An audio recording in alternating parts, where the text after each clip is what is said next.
Good morning. It is a beautiful day here in North Carolina. And if you look behind me here, sunrise has not even occurred yet. Today we're going to try and photograph some prairie birds. So come along and enjoy this adventure.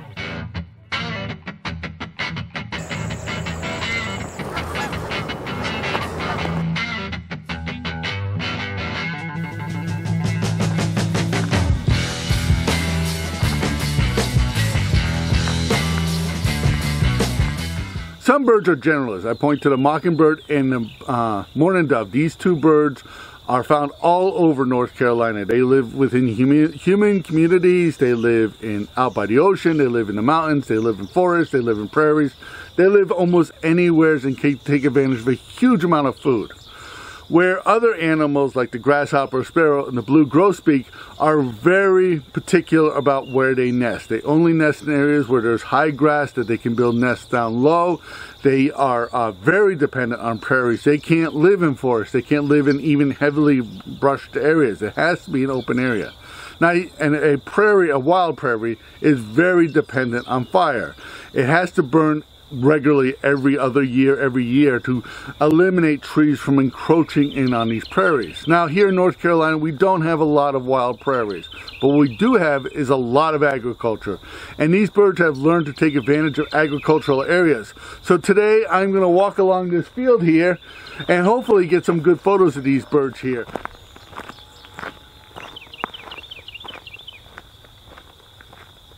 I have two blue grosbeaks up on the power line right here. At least I'm finding the birds.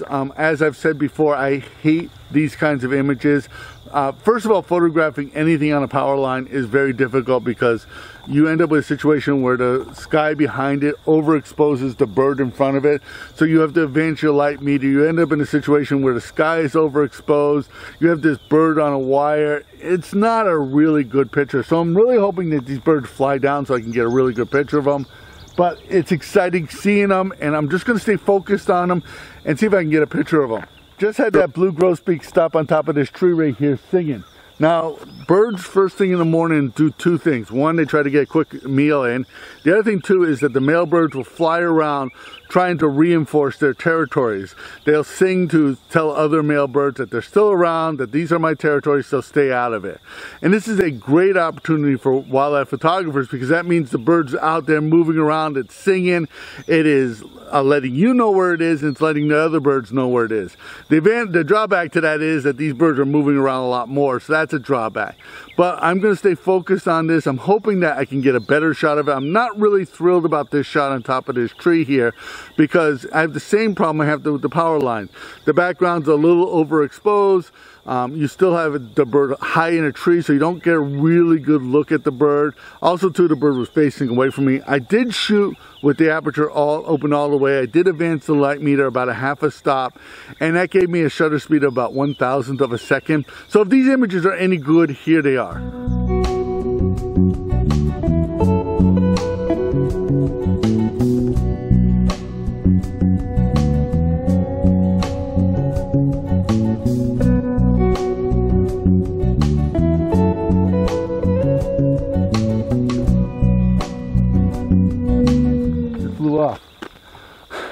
I had a blue grosbeak land on a bush up here.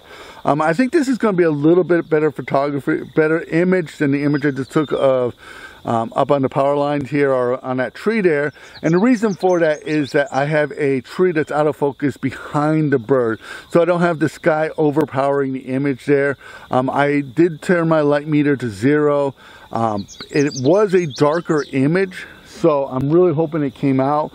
He wasn't there very long, so I wasn't able to take a lot of images, but if these images came out, here they are.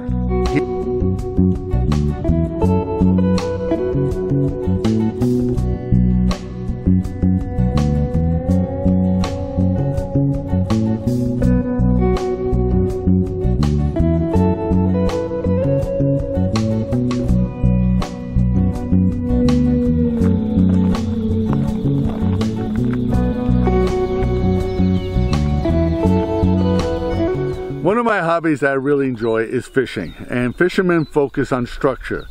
And the reason for that is bottom of a lake, there's generally not much there, so a structure of some kind gives the fish something to focus on. Well, prairie birds are the same way. These bales of hay behind me are structures that are in the field that the birds can utilize for looking for predators, surveying their territory, looking for other animals encroaching or other males encroaching on their territory. It also gives them a source for, in this case, the bale of hay are insects and seeds that they can feed on. But even areas like a fence post, a lone fence post in the field, or where I am right now, there are telephone poles, or there's telephone wires and there's telephone poles holding it up, and where the poles hit the field, there are twigs or something else that are growing out there. These all give these birds a little bit more advantage than other birds who have territories who don't have it, a little bit more advantage. And birds key in on these things. And even if you find a lone twig somewhere or a pole, sometimes you'll see two birds that have territories that butt up where that pole is. They'll be fighting over that pole because the pole is so important to these birds. And as a wildlife photographer and as a bird photographer, these are things that you need to be looking for. I just photographed the grasshopper sparrow up on this bale of hay here. Again, one of the reasons I came up here to photograph these birds is because of these bales of hay. But the grasshopper sparrow is a unique bird here in North Carolina. One, it's the smallest sparrow that you will ever photograph here in North Carolina. Well, I shouldn't say ever, but it's the smallest sparrow ever that's normally found here in North Carolina. The other issue with this grasshopper sparrow is that its numbers are going down, and there are several factors that are contributing to that. One of the main factors that are contributing to it is the brown-headed cowbird. The brown-headed cowbird is a parasitic bird. It lays its eggs in other birds' nests. When the brown-headed cowbird hatches, it will murder or kill its nest mates, and then its foster parents will focus all of its energy feeding the brown-headed cowbird. Now, the grasshopper sparrow has an evolutionary response to this. What it does is it has several nests through the year. So it will have 2 or 3 nests every year. And usually the first one, the brown-headed cowbird will parasitic on, but the other ones that will normally be hatched on. They're also a bird that a lot of predators key in on, such as Cooper's hawks and sharp-shinned hawks. The reason why the grasshopper sparrow is such a concern is that usually what happens is the first nest is 80% of grasshopper sparrow nest, the first nest is affected by brown-headed cowbirds. After that, that number goes down dramatically. But what happens is that when the first nest occurs, the grass is just there, and then farmers will cut their fields. And this interferes with the grasshopper sparrow having its second nest. Usually the grass grows high enough by its third nest to be able to have a nest and successfully fledge its birds. But these are one of the reasons why these birds' numbers are going down. And this is why we as photographers have to encourage wild areas to be preserved and maintained for these birds. But this is exciting. I was able to get a photograph. I was getting a little concerned. It's starting to get a little late out here. The sun, as you can see on my face, is starting to get a little harsh here. But I was able to get the photograph.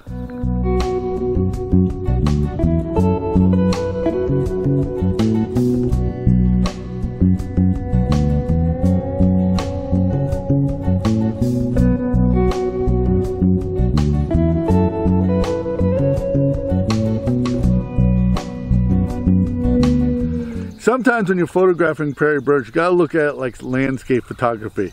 You got about an hour and a half after sunrise, an hour and a half before sunset to really get birds, especially prairie birds, because the sun can be very harsh. Now, on a day like today where it's cloudy like this, you got a little bit more opportunities, and if you're really diligent and willing to move into really good situations to take photographs of birds, you can take photographs of birds later in the day.